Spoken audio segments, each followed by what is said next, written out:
Hi, everybody. Susan Gerbeck from Psychics Explained. I am doing a series, and you'll find these videos with a bright yellow background on my playlist for Matt Fraser.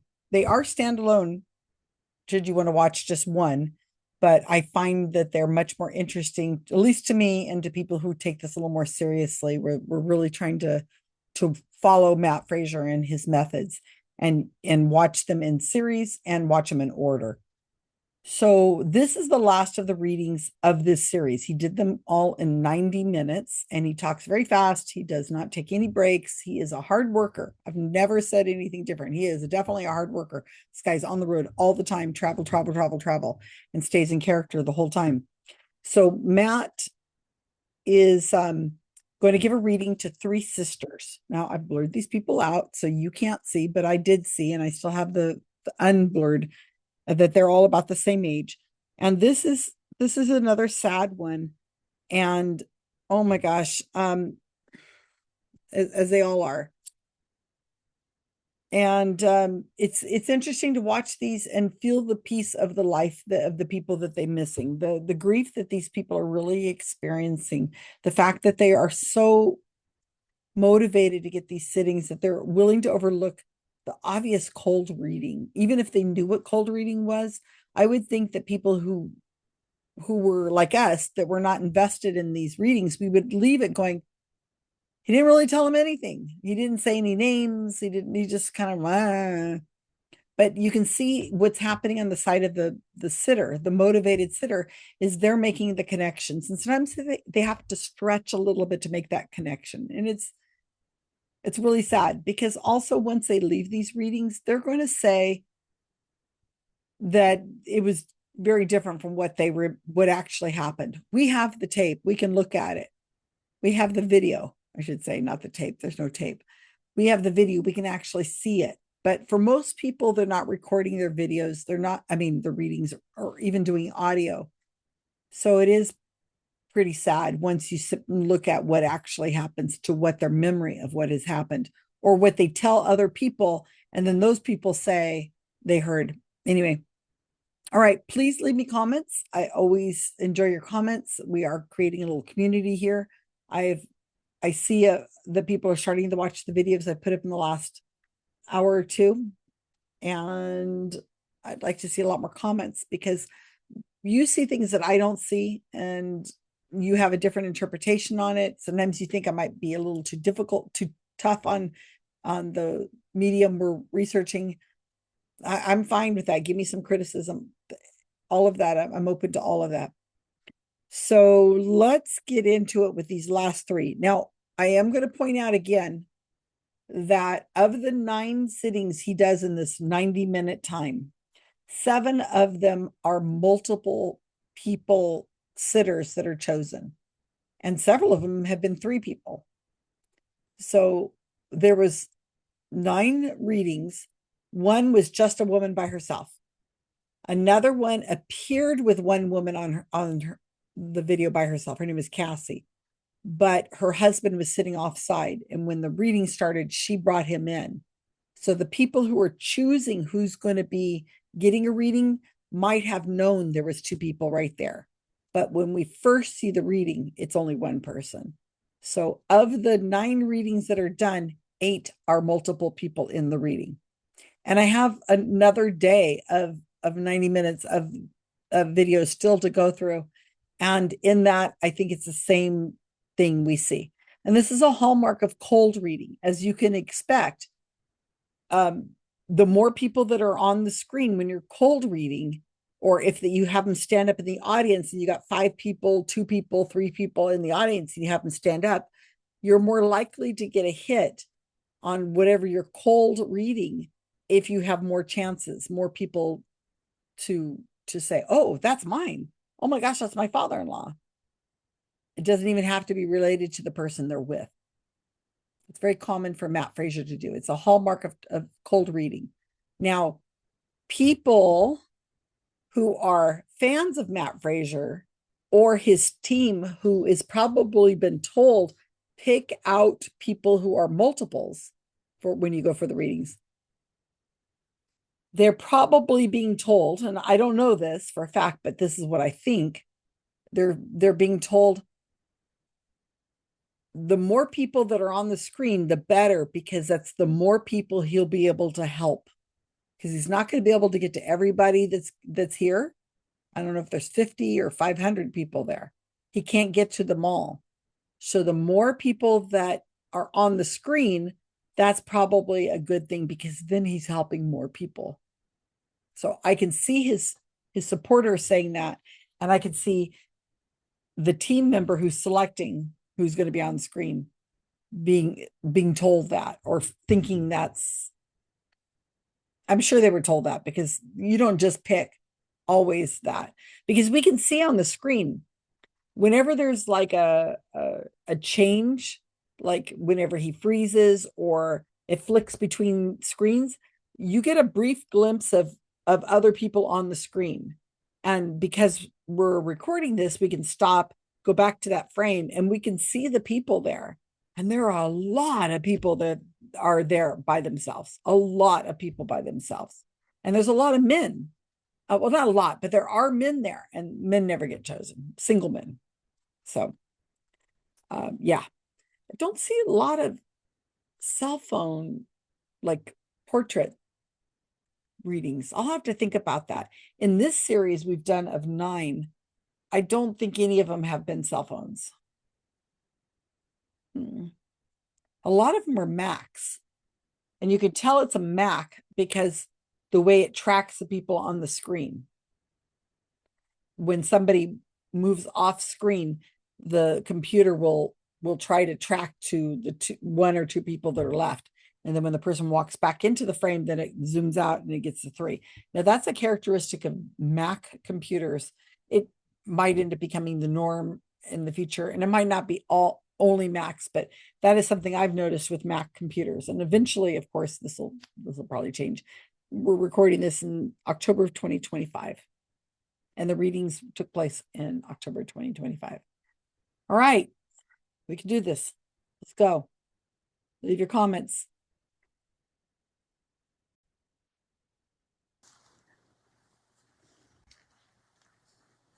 Watch, I'm gonna embarrass myself because it's hard for me to read this print. Lutetia. Lutetia, I was close. I'm happy that you guys are here. Where are you right now? Connecticut. Oh, Connecticut, right down the street. Yes. Well, listen, I'm happy that you're all here. There's a couple souls that are here with me. Now, right away, this is crazy. I just had this soul step forward, and they showed me about passing in tragedy here in the physical world. And they keep showing about trying to be revived or brought back. So first of all, who is that to you? Okay, let's stop before we know any more. And how many people could that possibly apply to in somebody's life, right? So he's not telling them a name or a last name or the relationship to the person, but these 3 women who are on screen know who they want to hear from. So that's where their mind is going to go. Okay, I'm going to play that over again. I think it's so important the way he comes into the room and says, this is what I'm seeing in spirit. He doesn't say, I'm getting somebody's second grade teacher, Mrs. Nathaniel. She's here. No, nothing like that.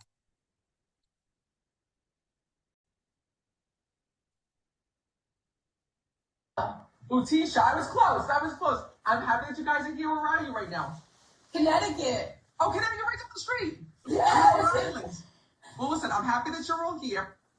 There's a couple souls that are here with me. Now, right away, this is crazy. I just had this soul step forward, and they showed me about passing in tragedy here in the physical world. And they keep showing about trying to be revived or brought back. So first of all, who is that to you? My mom. She's here. Right away, I felt her presence come with me, and she kept saying to me, there was no way they were going to be able to save me. There was no way they were going to be able to save me. And I need you to know that her soul is stepping forward right away, because even though there was this possibility of her coming back, she said to me, there was too much trauma, there was too much damage that was done, and she wants you to know that. When I'm connecting with this woman, she is so happy to come through, because I know that you have been praying to her, you've been trying to connect with her, And she said to me, Matt, they were just going through my things. They were just going through my things.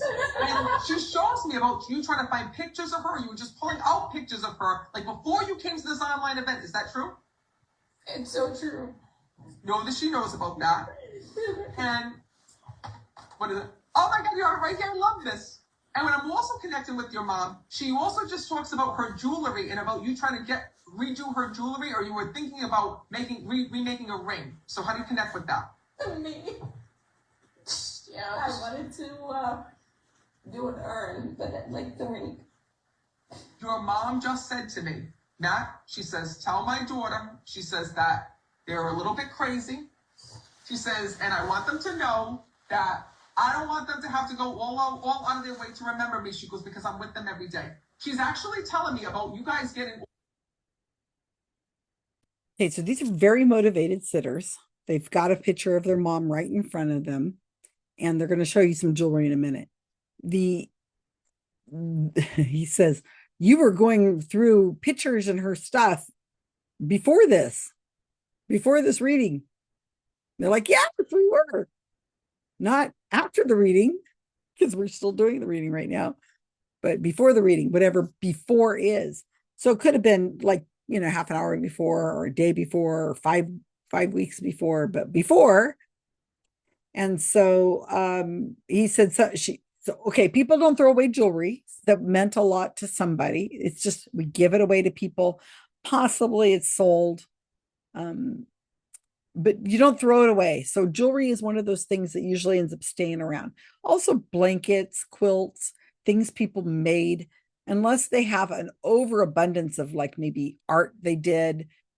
I mean, at a certain point you have to condense. You don't have the space in your house to have, 50 or 60 large prints and things of that mom did in watercolor. But people don't throw away small items. They hang on to them. Those are personal items. So the idea that this woman would still have jewelry and that somebody was going to do something different with it and change it up, that's not so strange. Not that somebody is going to do that, but because it's quite expensive to get jewelry done, at least I think so. But you're looking at jewelry and it's fashionable, right? You're looking at a jewelry thing and you go, oh, that doesn't fit me. It's the wrong size, or I'll never wear that because it's really ugly, or it's very dated. And maybe I'll have that reset. Maybe I'll take that and do this with it. So as he says something about a ring, which of course a ring is going to have to be resized, you would think, not like a necklace would be resized necessarily, but a ring would need to be resized, or a bracelet probably wouldn't be resized, or earrings wouldn't be resized, but a ring would likely be resized. So he picks a ring, and then who has the ring? And they point to the other sister, and she says, well, I was going to get an urn, but I guess, I'll go for the ring. So it hasn't happened, but it would like to happen. And I guess Matt's going to tell her to go get it done. So she'll go get the ring done. Mom told her to. All stressed out about her ashes and dividing her up. Like, so were you like fighting over who got more ashes or who had more to her? She's showing me like I keep seeing. You think of ashes that's here, like she just tell my girls like stop fighting. That's what she's telling me. But I gotta tell you, I like your mom because the moment I'm connecting with her, she's like, I don't want to talk about my death. I don't want to talk about how I died. Your mom's coming through, and I gotta tell you, when I'm speaking to her, she was a personality here in this world. She shows me that when I'm connecting with her, she's got cock. Okay, I'm stopping again. Sorry, I'm stopping so soon. She doesn't want to talk about her death. This is also typical of a lot of cold readers. They don't want to talk about the death because they can't quite get the feeling of how she died. And it's too easy to make a mistake. Was it drug addiction? Was it an accident? Was it health related, like a cancer or heart disease? Was it, there's a lot of things it could be. These are fairly young women, probably in their 30s, 40, something like that. So he wouldn't have immediately gone to mom. He might have gone to grandmother, but he didn't. He said somebody who passed in tragedy, blah, blah, blah. So, sometimes what they'll do is they will say, I don't want to talk about the death, which is nice to hear because I'm kind of sick of it, but because they know that he has too many chances of getting it wrong. Because they haven't said what it was that ended their mother's life. So if they reveal that in further conversation, then maybe he'll go to how she died. But this idea that mom was fun, she was happy, she was life of the party, this kind of thing. Everybody wants to think that of their parents and think that of the people that they loved. And if it doesn't fit, if somebody says, no, my mom was an extreme introvert and she never went anywhere, then there's always the out that the psychic has, and they always have an out. They can say, well, that's how she is now in heaven. She's learned and she's become the life of the party over on the other side. Or they can say, when she was young, she was very vivacious, she was a fun person. So the psychic always has an excuse and they can always get out of it. And of course, these girls want to think of their mother as, well, I shouldn't call them girls, they're women. Wants to think of their mother as a fun-loving, outgoing person who is a wonderful person to be around. That's just what they want to. That's what they want to remember. And so whenever he verifies, that's what she's like. Okay, that's how it goes. So let's hear how amazing and energetic this mother is. They're never miserable and hard to be around and difficult. Tails on the other side when I'm speaking to her. She shows me that she was the life of the party here in this world, and this woman loved to have fun because when I'm connecting with her, she's dancing on the other side. And listen, when I'm talking about dancing, she's like disco dancing when I'm speaking to her. She's like, just put it. I don't want to be disrespectful. Look, I'm getting red. Your mom's putting her boobies in my face, and she's like, and she's like showing me like, I want my daughters to see me like this because if they see me like this, they're gonna know that I'm fine. If I'm dancing, I'm happy. That's what she shows me. So when I'm speaking to her, I gotta tell you, she said to me that I treated my girls like they were my best friends, Matt. She goes, we did everything with one another. So much so, she says that sometimes, she says, I wish I was a little bit tougher with them. She says, I wish that I was like, she goes, I wish that I laid down the law a little bit. She says, because these are my girls. She says, she goes, it's funny, like when you were out, even though there was an age difference, and people think you were like sisters, because she shows me like that was the connection that you all had. Yeah. I did. My mom. I need you to know that it's not just about looking the same. It's about, the way that you would interact, because she showed me going shopping with one another and picking out outfits and like fighting over shoes and like all of these things. And she's saying to me, this was our relationship. This is what we were like. And I see you like, literally, she goes, Matt, you don't understand. When we did a shopping trip, she goes, we would go from the minute they opened to the minute they closed. She goes, we would go to the Macy's, we would go here, we go. And she's showing me like going all around creation. My mother's so funny because she's going to me now. She goes, I drove my daughters crazy because I see her like buying all this shit, and then like I also see her returning it. Like she used to get it and be like, oh, I'm not sure I'm gonna wear this. I don't know what I used to wear. I see her like returning stuff as well, and she's like, but this was her personality. When I connect with your mom, she was all over the place. But that's how she was. She loved to have fun. She shows me she loved to have a good time. And she lived every day in the present moment. That was what was so beautiful with her. And I need you all to know that.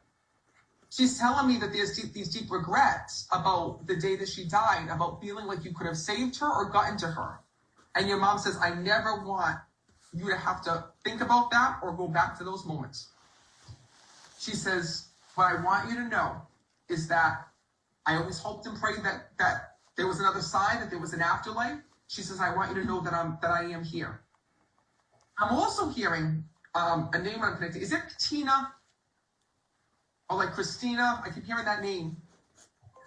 Now, I don't believe this is someone who died. I believe this is someone who's still living here in the physical world, like a friend or someone that's close.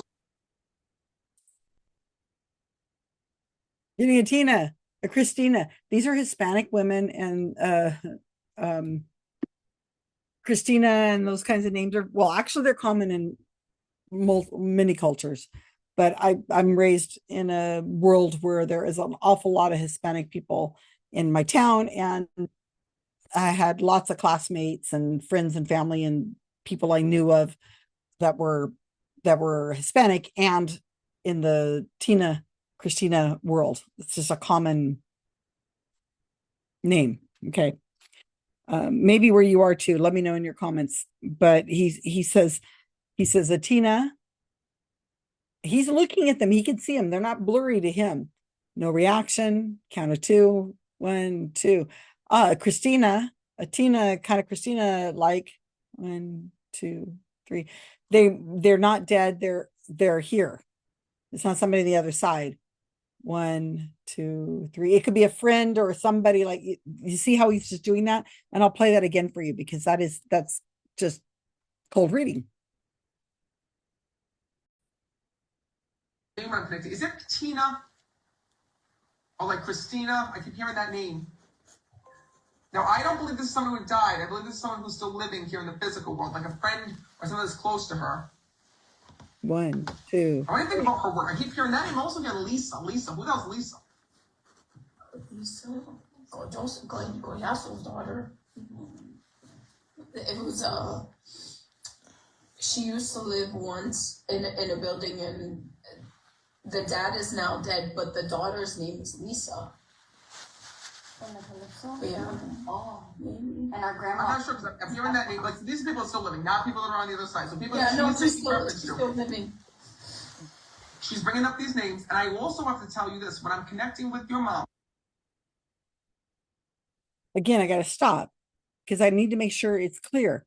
So Lisa also is a very common name, right? So he's really reaching for that and he's pausing, and they are trying really hard to make a connection. So they're looking at each other and they're trying to figure out how Lisa might connect. And the best they can come up with was that their mom used to live in an apartment building. I think he said apartment building. She said, and there was a guy who died who his daughter's name was Lisa. That's the best they can come up with, but they would accept that as, I don't know how that would relate to him, but that's the best they can do. And so he's going to just move on because that's not hitting.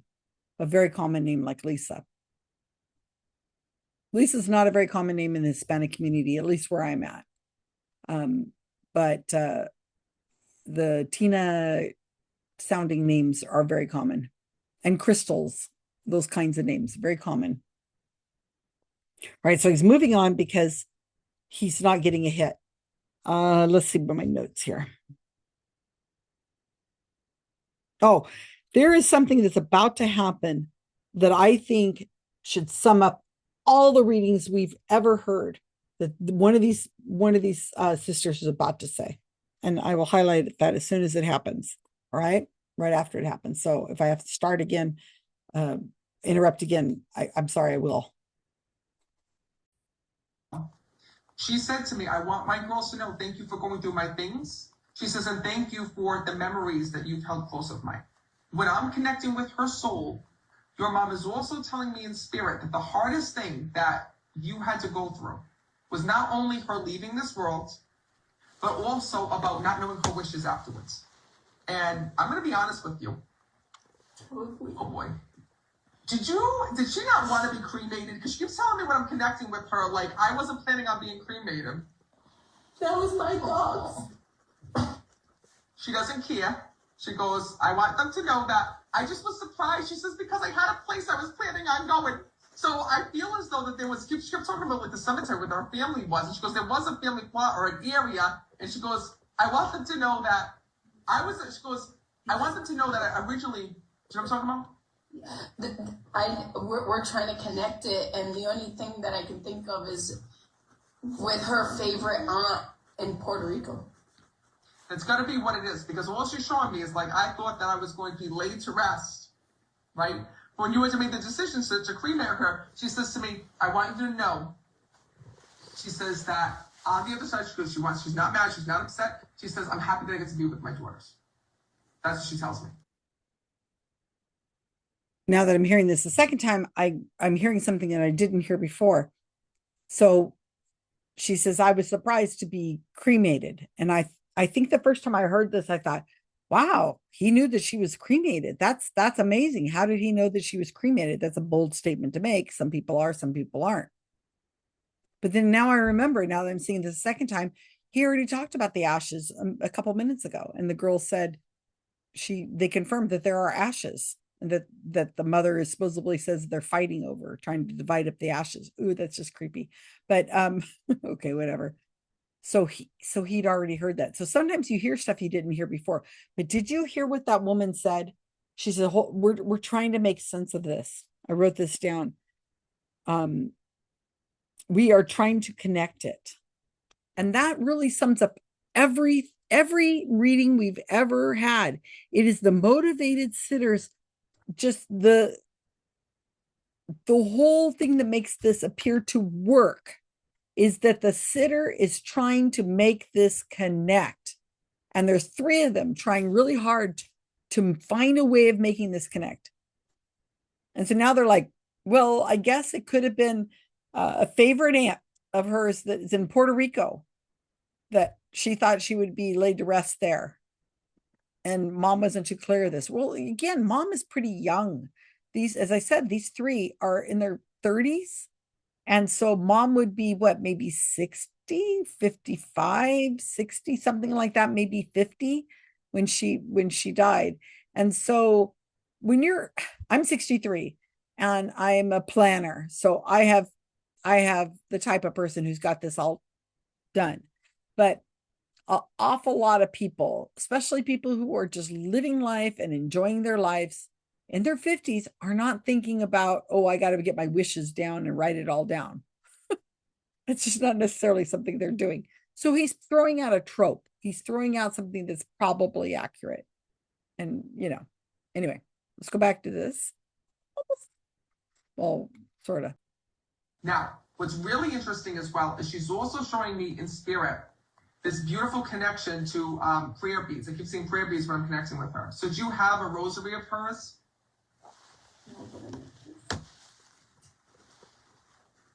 What's this? Is this her necklace? She's in. Oh, she's in. She's in here. But you all, when I'm connecting with her, she's also talking about prayers though. So do you pray on that or do you say prayers with that necklace? I bought her a rosary from Spain when I went to Spain and I put it on her Bible that's in her room.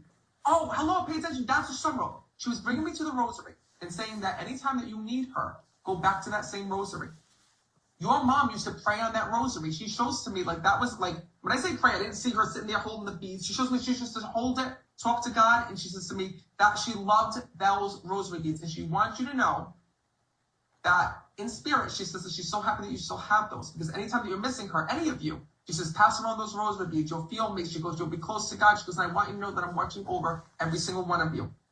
She actually is telling me as well that what's so beautiful is also when she had passed here in this world, she said, I want you to know that I felt all of your love. She says, and what's so beautiful is that she's been trying to reach you on the other side, especially through dreams. She's talking about dreams when I'm connecting. So have you gotten dreams of your mom? My dad. It's just cruel, the manipulation, especially with religion and this world of psychic mediums. He knows they're Catholic. I mean, they're from Puerto Rico. So he's going to say rosary beads. I mean, that just seems like it would be a hit if we're following the kind of this generic thing. And he just, if you connect to him, it's closer to God, and and because these people are believers in life after death, they're Catholic, or were raised Catholic at least. So when you are raised to believe in that world, then what happens is it isn't so unusual, this idea of connecting to the dead, because you're taught that there is a life after, and that there are signs, and that that it's possible, and that we're all going to, hopefully, if we've done the right things, whatever it is, we're hopefully going to be able to meet our loved ones on the other side. And of course, I've never seen a reading that Matt has ever done where it has not been some positive outcome, that they're having a wonderful life, blah, blah, blah. Okay. He's probably thinking different things about me, but I've never, ever heard him ever do a reading. And I've heard gazillions of these readings, and he's never said anything that was negative ever about the other side. Okay, well, that's not how we're taught in religion. I was raised religious too. So, all right, that trope just really bugs me, but okay, that's what it is. I've dreamt with her, but not in my dreams. It's as if she's still here, so I don't recognize that has been gone in the dreams. It's as if it were a normal day. That's a spirit visitation. That's actually your mom. So when all of a sudden, so here's what happens, okay? And I want everyone who's here to listen to this, because this is a very common dream that people get, they misinterpret. If you have a dream, like all of a sudden you wake up and your mom is like cooking and she's here and everything's fine, and then all of a sudden, like usually at the end of the dream, it's that they pass away again, or all of a sudden they suddenly abruptly leave and you wake up and you're in tears and you're like, what happened? Like I had this amazing dream with my mom and then now I relived her death. Right? That's actually something that's really interesting. When you get a spirit visitation, spirits love to come back and they love to bring you back to a memory, a place that they loved, like a childhood home, their apartment, a place that you all used to visit. So they'll go and they'll be in that place with you in the dream. They'll bring you there.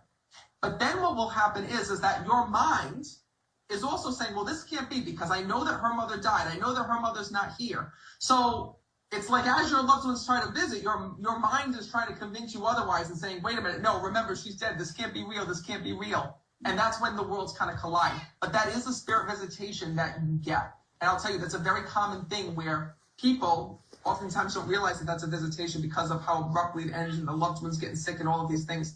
But know that it's your mom's visiting you because she says, I know how to reach them. I know how to reach my girls. And she's bringing that forward when I'm connecting with her. And she also wants to let you know in spirit that what's so beautiful is that you all stay close with one another. Your mom is telling me, she says, I know how my family how my girls have tried to keep the family together. She wants to thank you so much for that. And also when I'm connecting, I'm also seeing a child that passed as well, that she's also bringing through. So did you know if there was a baby that was lost long ago? I think my mom had a miscarriage. That soul would also be there with her because I just saw the symbol of a child that's here, letting you know that in spirit, that soul is there. Your mom just said to me, I want you both, because I want you all to know how much I love you. I want you to know how much I love you. And she also said to me that what's so beautiful is that even though she had passed so tragically here in the physical world and so quickly, she says, I want you to know that I have not missed out on any of your life on the other side. Okay, just another break. Dreams are common about people we love, people we worked with. They may not be dead. People that we just, teachers, students. Dreams are dreams. And this is all just nonsense what he's talking about. So it's common to have dreams about people, and it's common not to have a dream about somebody. It's common for you to be in the same place where they lived and you think you smell them, or you think you hear them, or you think you feel their presence. That's common. It's just human. It's just how we are. So it doesn't mean somebody's there. Smells especially, because we don't necessarily get rid of those same fabric, the fabric, or the soaps, or the laundry detergents, or the perfumes, or when you open a drawer and there's like a smell of cedar, or you open a box and there's a smell. We don't often get rid of those things. So smells can linger, they can get into things. So when people say they smell somebody around, that's very common. Very common. And then it might trigger. Smell is very powerful, and it might trigger a memory, and then in a dream. So I don't know what he's going on about, but that didn't make any sense. It is not your mother who's come back. It is a dream, and whatever. Okay. This miscarriage, we've had 9 readings in this series, which is why I like to look at them all. We've had 9 readings, and this is the 3rd miscarriage that's come through. Because if he says a baby and it doesn't hit, then it's suddenly a miscarriage or a stillborn baby, or long ago and you didn't even know anything about it. Because these are women. Women have missed periods, and sometimes those missed periods can be a miscarriage and they didn't know it, or they had a missed period and they think it might have been, they're easy to convince that it could have been a miscarriage. So, and then if we're talking about her mom, she says, I think my mom had a miscarriage. Also, we only know of these 3 sisters. So mom is making it sound like it's just about these three daughters, these three daughters, these three daughters. We don't know if there's a fourth daughter that's not there or brothers that are not there. And for some reason, mom, these are her favorites because they're right there in front of Matt. But there might be somebody missing. And how would that feel? Right? Oh, hey, sis, we had this reading tonight. It was awesome. Mom came through and said how awesome we all three were, but you weren't mentioned. No, she didn't really care that much about you. I know you were the one that took care of her at the end. No, she didn't say, she doesn't have anything to say about you. Just us three, because we were there. It's just so cruel. Okay. Getting there. Thanks for bearing. And she says, I didn't have to leave. She goes, I don't have any unfinished business of things that I would say to you because I got to say it because we were so close here in this world. Oh my God. And speaking of which, she's also keeps talking about voicemails and voice recordings and saying, Matt, we used to call each other every day. They have so many voice recordings of mine and so many voicemails. She said, I want them to know, thank you for holding on to my messages. So when you go back and you read through her messages and listen through her messages, she goes, it's not as if I still called you because she shows me her still being in your phone. So I don't know if you still have like her contact card or you still kept her there, but she said to me, I want my girls to always keep me on their phone. I want them always to keep me right there. So anytime that you miss me, she's bringing that through. And wait a minute, there's a whole part of this that I'm missing. And now she's overwhelming. And she's actually telling me as well that you called her phone after she died. And she keeps talking about either hearing her voicemail or leaving her voicemails. There was messages that were sent to her after her death. I have her voicemails. I know you have hers, but she's also telling me like one of you either called her phone or left messages on her phone after she had died. So I don't know if those are that you called her or texted her or whatever it is. I went through her phone. That's none of my business. I'm not touching her phone. That's what it is. That's totally different. All I know is she keeps talking about messages that she got sent from the other side. So I don't know if you sent her like Facebook messages, like either on her birthday. Well, I don't know. I send her messages almost every day on Facebook. Yeah. That's what I'm talking about. So still to this day, you text your mom messages on Facebook, right? Yes, I do. She's bringing that through. She said, I got their messages. That is not what he said. Absolutely not what he said. Number one, people do not get rid of voicemails I mean, I guess if it was really traumatic, maybe they would. There's some people who probably would, but for the most part, we're not getting rid of our voicemail messages. It's just not, no, that is not something that we tend to do. We hang on to those things, whether we listen to them or not. That's a whole nother bucket of worms, but we hang on to them. We don't delete their contact information out of our phone. If you do, you're going to get rid of all text messages probably. So we don't do that, right? You just don't. It's okay. Some people might, but I don't know anybody who's going to do that. Again, listening to it might be a little too painful for people to go through. He said clearly voicemails. It was voicemails. And then they said, oh, we have her phone. And he goes, no, I don't want to get into that. What's on her phone? So he's trying to say they were calling her phone and leaving voicemails on her phone. And then they said, no, not really, but we still have her phone. And then she says, and then she says, well, I leave her a message nearly every day on Facebook. That's what she was saying. No, that is not what she was saying. She was extremely clear. Well, of course, he's not really talking to her, that it was voicemails on a phone, and Facebook is text on Facebook. Okay. But he just goes right through it and he claims it as a victory. And you and I know that was not right. But these sisters aren't going to care. And know that she knows everything they say. Because I even hear you saying about happy birthday to her and wishing her different memories. Your mom got that birthday message. She just showed me her phone and saying that. She goes, I know that my daughter sends me these messages. You have to tell her that I got all these messages in heaven. That's pretty cool. So your mom wants you to know, don't think of her as dead because we're still communicating. And that line of communication will always be here. It'll always be right here. She said, so she goes, I brought you up to be independent, to be strong. She says, and I will not miss out on any milestones. She goes, your mom is so strong, so prominent that you never have to worry about a thing. Because where you go, her soul goes with you. So listen, is this your first time being on here online? Okay, I'm not quite done, but I do have to, oh my gosh, interrupt so much. I'm sorry. So what will happen when Facebook is gone and those messages are gone? What happens when something happens to the phone and all the text messages are gone? Think about how that's going to feel to these women. Are they making screenshots of everything? We don't know. But how is that going to feel when they're gone? Just throwing it out there. And that she's getting these messages and the happy birthdays and all that nonsense, of course. It probably feels really good to say happy birthday to a person and to leave messages.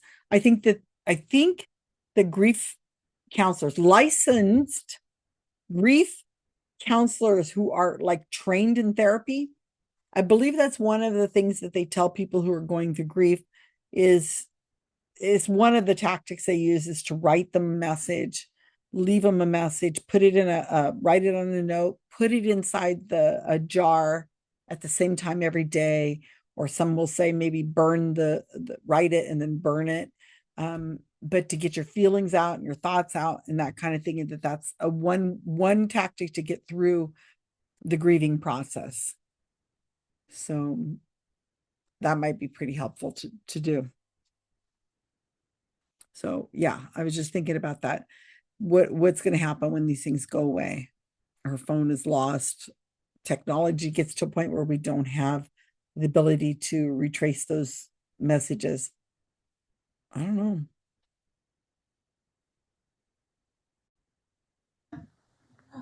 I'm so happy that you decided to attend.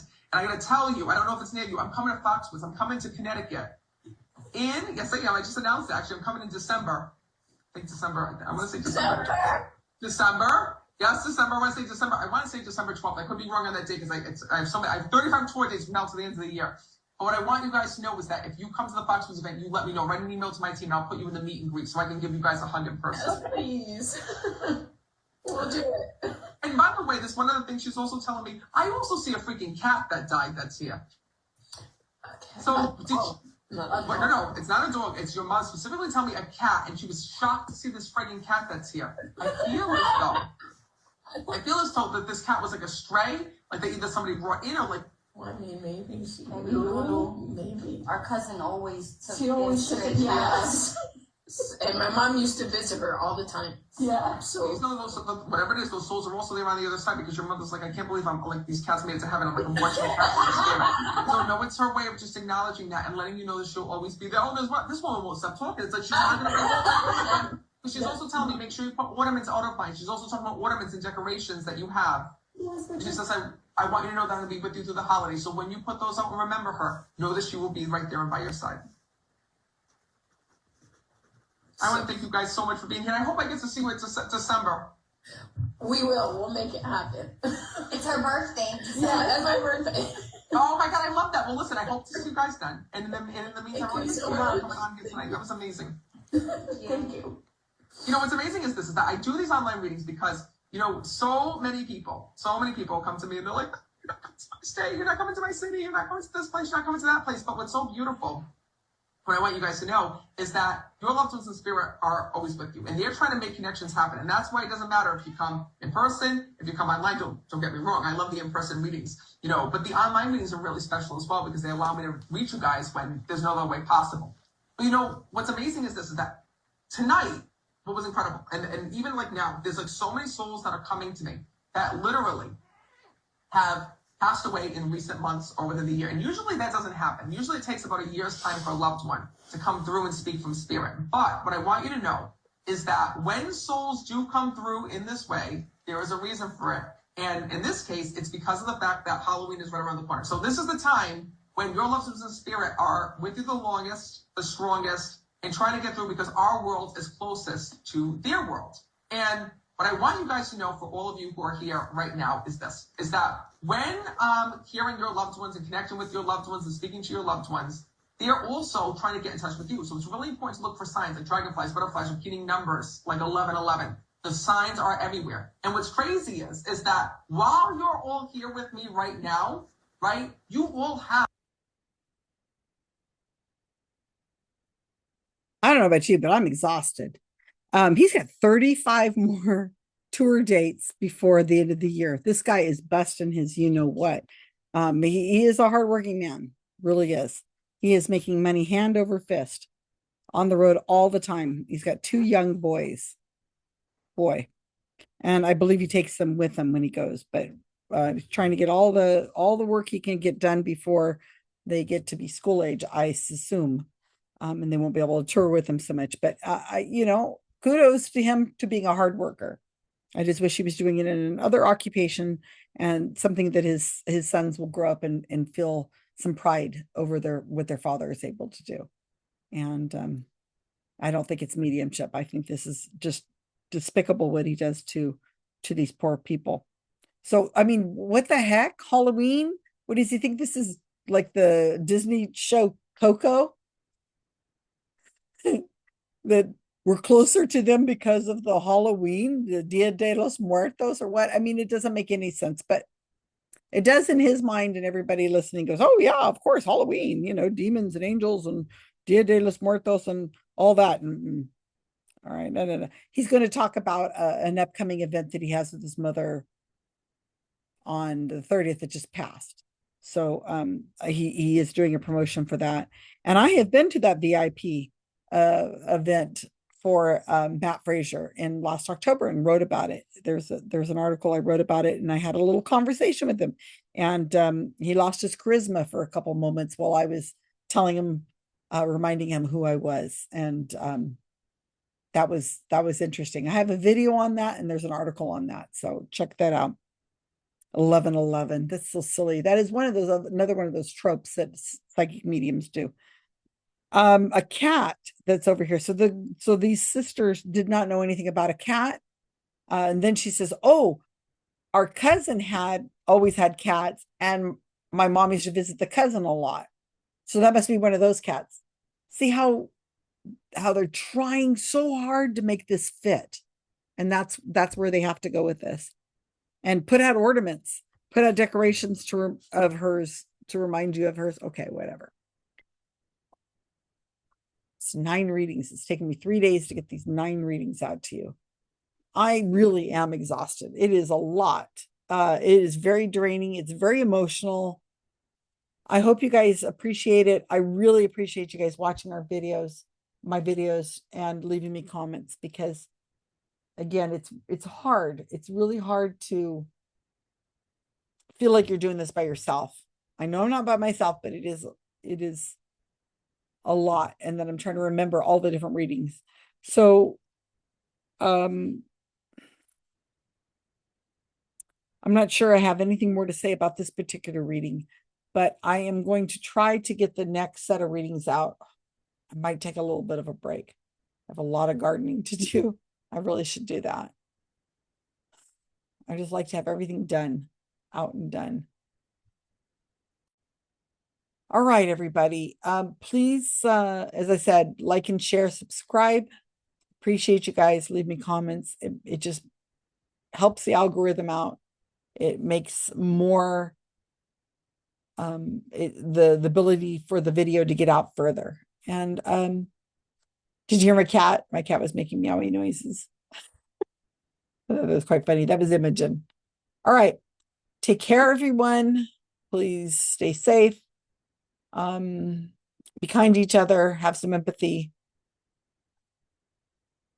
These people are not responsible necessarily for what's happening to them. Yes, I think that they should have done.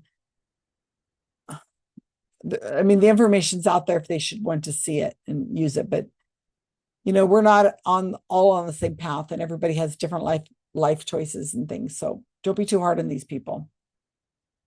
Thanks, everyone.